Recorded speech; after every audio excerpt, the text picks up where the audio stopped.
Good morning, good evening, good afternoon from wherever you are at. I am Bella.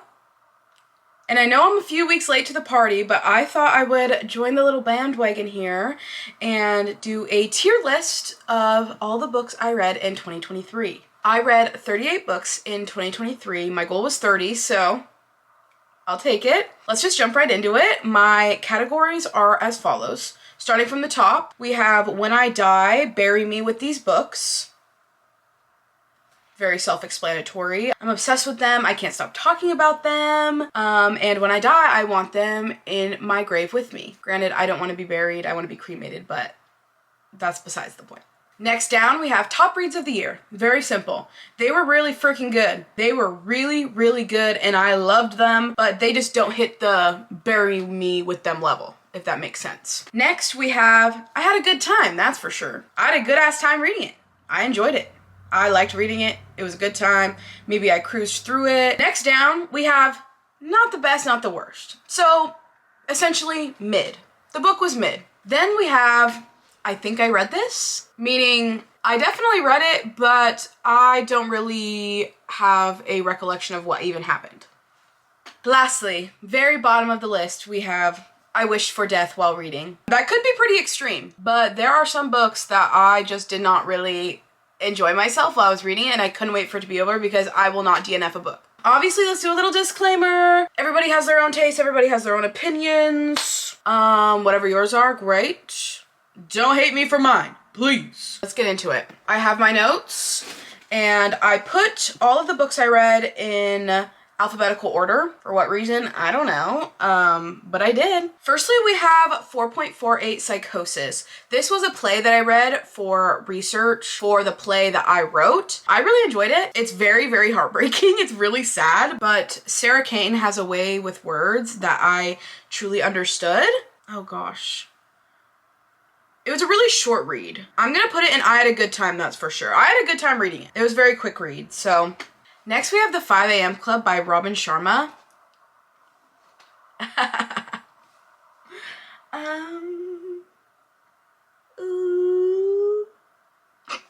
I'm so sorry to anybody who really liked this book. I was recommended this book from somebody that I enjoy watching online, and I listened to their podcast. I just didn't like it.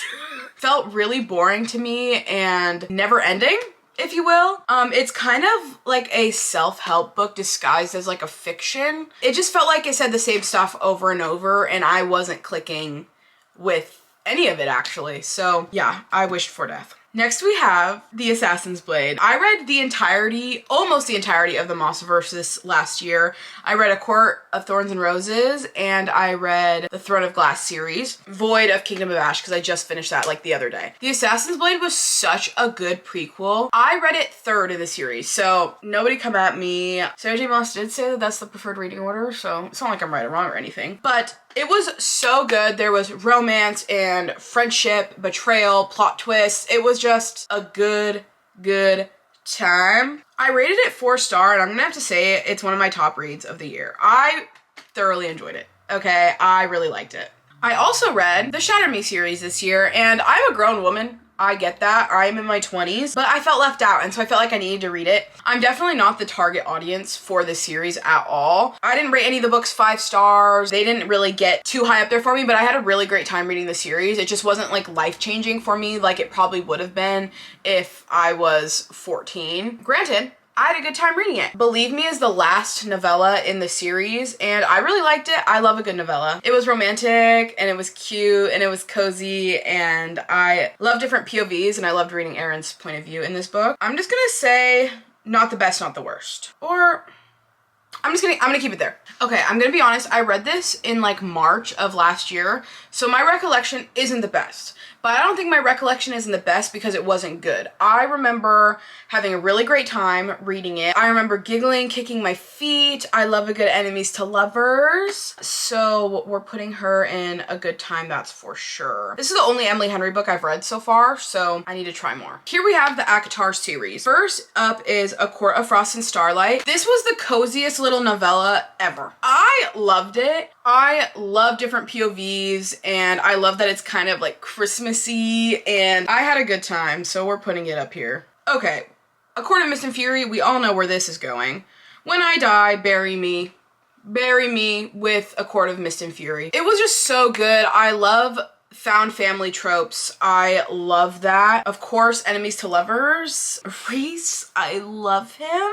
I'm obsessed. I just will never stop talking about it. It's just so good. I'm gonna go a little out of order here. Same goes with A Court of Wings and Ruin. I liked how this one delved more into the politics and like fantasy-esque plot of the series. And so there was so much fighting and politics, and I really enjoyed it, especially because the first two books are a little bit more romantasy based. There were so many parts that were heartbreaking and good. I just loved it. A Court of Silver Flames is gonna go top reads of the year. It took me a while to get through it because I was so attached to Feyre and Reese that to have a book that wasn't in their POV was hard for me, but I grew to love and accept all the characters in this one. I love a good redemption story, and I really like Nesta, so because I've been a Nesta, so I get it. Okay, A Court of Thorns and Roses for me is gonna go, and I had a good time, that's for sure. A lot of people hate on A Court of Thorns and Roses, saying like, oh, you just have to get through the first book to get to the rest. I enjoyed it while I read it. I was invested in the characters immediately. I was excited about the world. The last half of the book just went freaking crazy, and I thought it was a great setup to the rest of the series, so I had a good time. The next one is Crown of Midnight. This is the second book in the Throne of Glass series, and I really liked it, especially with the first book being a 3-star for me. I knew the series was just gonna get better. Crown of Midnight had a lot more world building for me, which I really needed, because if you've read Throne of Glass, you know that when you read the first book, you're kind of like, I don't really get what's going on. I don't understand the politics, the world, I don't get it. But this one did it for me, and it made me fall in love with the female main character even more. And it just had so much going on, so many plot twists. So we're gonna go, I had a good time, because I did have a good time. I will not lie. Okay, next up is Defy Me. Here's the thing. I rated this 4 stars when I first read it. I don't remember it too much. All I do remember is that I remember being obsessed with the relationship, and I remember it being like kind of heartbreaking but like heartwarming at the same time. I'm gonna put it in I think I read this, because I don't really remember what happened, to be honest. I don't remember plot. I don't remember anything. Next up is Empire of Storms. Rah! Put it up there. Put it up at the top. This book was so freaking good. The storytelling was crazy. So many characters were brought back. So much happens. Aelin is just insane. I'm obsessed with her. She is, I think, my all-time favorite female main character ever. If you've read the series, you know. She's always not one step ahead. She's like 10 steps ahead of everybody else, a majority of the series, and I love her for that. I did the tandem read, so I don't know if that affects anything, but I am just letting you know that I did do the tandem read. Next up is Find Me from the Shatter Me series. This was a novella. I remember really liking this one because a lot of it was Kenji's POV, and I love Kenji's POV. That's all I wanted, and I just wanted him to be happy. I remember just absolutely mobbing through this one. I'm gonna say not the best, not the worst. It's hard for me to rate novellas like super high up, just because they are novellas and there's not usually a lot going on. But for what it was, I thought it was good. Okay, next up is Fourth Wing, which I did rate 5 stars. I really loved it, and I completely recognize a lot of it is similar to stuff that Miss Sarah J. Maas has written. I get that, but I do also feel like it's difficult to start a whole new fantasy series new without it feeling like you're copying someone else. I don't know if that's just a personal opinion and if I'm wrong in that, but I really liked it. I really liked the characters. I liked the slow burn. I loved the plot twists, and I just had a good ass time reading it. So I'm gonna say it's one of my top reads. Okay, you guys are gonna hate me for this one. I don't remember one thing about A Good Girl's Guide to Murder. I read it at the beginning of last year, and I just don't remember. I don't really remember anything. I think I need to reread it because I just don't remember, so it has to go there. But I know I liked it when I read it because I rated it 3 stars, which for me, 3 stars is great. Like I liked it and enjoyed reading it. So before someone comes at me like they did in my TikTok I made, slandering my name for putting 3 stars on A Good Girl's Guide to Murder, 3 stars isn't bad, not for me. So leave me alone. Next up is Air of Fire. This was the first book in the Throne of Glass series that I shed tears. I was shedding tears very often while reading this one because the FMC, your heart just breaks for her. Like pretty much the entire series, but this one was just, I felt so bad for her. And so many new POVs are introduced and I really like them, and you meet a lot of new characters. I thought it was one of the top reads of the year for me. It was really, really good. Okay, next up is Ignite Me, which is the third book in the Shatter Me series, which I thought was better than the first two. There was Slow Burn, which I love. There was lots of action and like fighting, which I enjoy in like fantasy dystopian books. And I also finally started to like the FMC in this book. 3 books in. I thought she was a little annoying the first 2 books. And so I actually started to like her in this one. So I'm gonna put it in I had a good time. I really liked this one. Next up is Imagine Me, which is the last full-length book. And it was a very underwhelming ending for me. I was just kind of like, oh, that's how it's gonna end? A whole series? Okay. And like I said, it's very much YA. It was very much love conquers all type theme, which is great if I was 14 and I was the target audience, which sounds mean. I'm not trying to be mean. I'm gonna put this one in the midsection. The midsection. Just because the ending was underwhelming for me, unfortunately. Next up, we have Iron Flame, which I took a break in the middle of the Throne of Glass series to read this just so that I wouldn't get any spoilers because I loved Fourth Wing so much. I rated Iron Flame 4 stars, so I didn't think it was necessarily better than Fourth Wing. I really did enjoy it though, and a lot of shit went down, so I am excited to read the next one, and I will read the next one. But yeah, I thought it was really good. I liked the storyline. I just didn't think it hit as hard as Fourth Wing did, so I'm gonna say I had a good time. Next is It's Not Summer Without You. I read the first book in this series right when the first season came out because I was like, I need to read the book before I watch the series, so I did that. And I was gonna do it again with this one. I said, oh, the second season's coming out. I'll read the second book. I will probably not read the rest of the series. I felt very, very bored, and I just feel like how hard is it to just choose and make a decision? Yeah, so I couldn't wait to start another book after I read this one, so I was just waiting for it to be over, so we're putting it in I Wish for Death while reading. I am so sorry, Miss Jenny Han. I'm really sorry. Next we have King of Wrath, which I know there are mixed reviews on Anna Huang's romance books. I personally am a sucker. I'm a sucker and I enjoy every single second of them. I was really, really happy to find out it was in the same like universe as the Twisted series because I also read that series last year. And yeah, I really liked it. So I'm gonna put it in I had a good time because I did. Oh, love Theoretically. Zoom, putting her at the top. I loved this freaking book. I had only read one Allie Hazelwood book before this one. I had read it in like 2022 and I was like, oh, she came out with a new book. I'm gonna read it. Best decision I ever made. The romance was so good. The tension, all of it. I loved all the sciencey language and I thought it was so well done. I love that it was an accurate representation of women in STEM. I'm not a woman in STEM, but I know a lot of them, and the FMC reminded me of them because it was so accurately like portrayed. And it was so insanely funny. Like I outwardly laughed multiple times while reading this book. And on top of that, the characters are so well written. Like every single one of them, not just the 2 main characters, but all of the side characters, everybody was well written. So next we have My Dark Vanessa. So don't hate me. I rated this 3 stars. I thought it was a good book, but it took me a really long time to finish it, and I felt like a lot of the time I was bored. It was very heartbreaking and it was a very uncomfortable read. I thought it was a good book.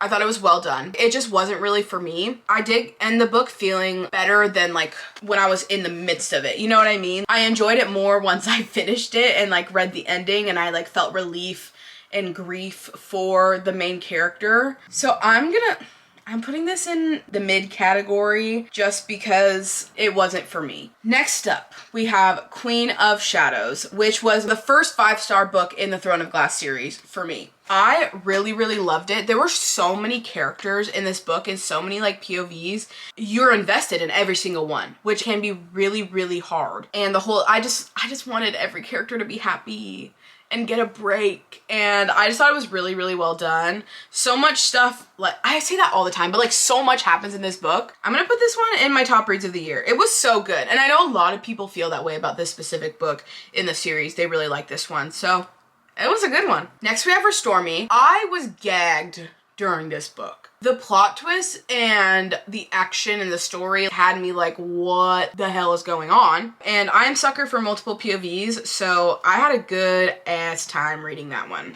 Okay. I'm so sorry. I know this book is so universally loved, but I'm just not smart enough for this book. It's as simple as that. I was bored a majority of the time. Like for 3/4 of the book, I was bored. I do love dark academia aesthetic. I think if I was more well-versed in philosophy, I would enjoy it. But like, if you're reading a book and you're not getting all the references, you're not gonna enjoy it. You kind of feel left out of like the joke. And I'm not smart enough for this book. I applaud people that are smart enough for this book, but I couldn't wait for it to be over. That's just me. Then we have Shatter Me. Shatter Me was mid.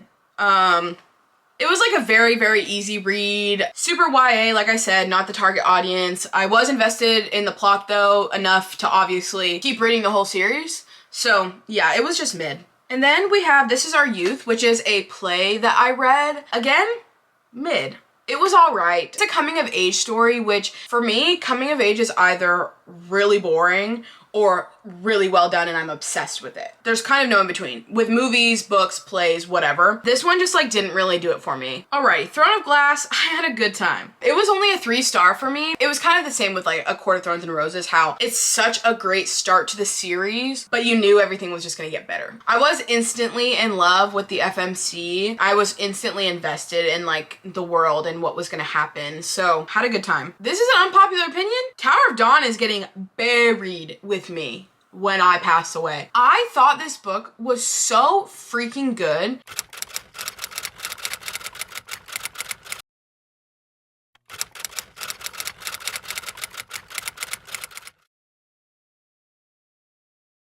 I'm just gonna move that one over and do these in order. First we have Twisted Love, which was the first romance that I read last year. I love Enemies to Lovers and Grumpy Sunshine, so it was a hit for me. I enjoyed it. I enjoyed the whole series, so I had a good time. It's going right there. I loved every second of it. So when I went into Twisted Games, I thought the series was gonna be about the same 2 characters the whole time, and so when I went into reading Twisted Games, I was like, who are these people? And then I went, that's her friend. And then that's when I realized it was interconnected standalones. I had no idea. I fell in love with this series instantly after starting this next one because I realized that they were all connected and I loved it. I'm not usually a royal romance girl. This did it for me. I will not lie. So we're gonna put this one and I had a good time. Because I did. Twisted Hate is honestly also gonna go and I had a good time. I really did have a good time. I think this one was my least favorite out of all 4 of them just because the 2 main characters were sometimes just so freaking mean and cruel to each other that it like hurt my feelings. I was like, and honestly, hate sex isn't for me. Or like hate smut. It was my least favorite out of all of them. But I still had a good time reading it. So Twisted Lies is going to my top reads of the year. I loved this one, not only because I was obsessed and smashed through it. I really liked the couple. I love Christian. He is a psycho and I love it. But I just love how this tied up all the loose ends of the entire series. Like it did so well connecting everything. I just thought it was so well done. It was a top read. Alrighty, we're getting down to the nitty gritty here. Next we have Unite Me, which is gonna go into mid. It's only mid because of Adam's POVs. I would have rated this, I had a good time, that's for sure, if it wasn't for Adam's POVs. Loved Warner's POVs, but Adam's just made it mid for me. Okay, and then we have Unravel Me, which is also gonna go into mid. I thought it was better than Shatter Me, but it definitely wasn't as good as Ignite Me. The first half was so slow, and it took me forever to get through this freaking book, but the last half was great. So I'm just gonna put it in mid. Okay. Last but not least, we have the one and only Colleen Hoover book that I read this last year. This was the first book I read this year. First one in January. It was crazy. It was crazy, and I feel like Miss Colleen Hoover was just thinking to herself, how can I make this even more crazy? Will you guys hate me if I say I had a good time? I'm sorry. I thought it was better than the other Colleen Hoover book I had read of hers, and this is her only thriller apparently, and I thought she did thriller well. When I read it, I had a good time, and I thought the plot twists were crazy, and everybody in that book was just fucked up, and I like that. I like when sometimes you just don't like the characters because they're all a little crazy. So that was my tier list for my 2023 reads. I hope you enjoyed. I hope I can convince you to read some of these books that I really enjoyed. I'm excited for the new year and I'm excited to keep on reading and find some new great reads. I will see you next time. Love you.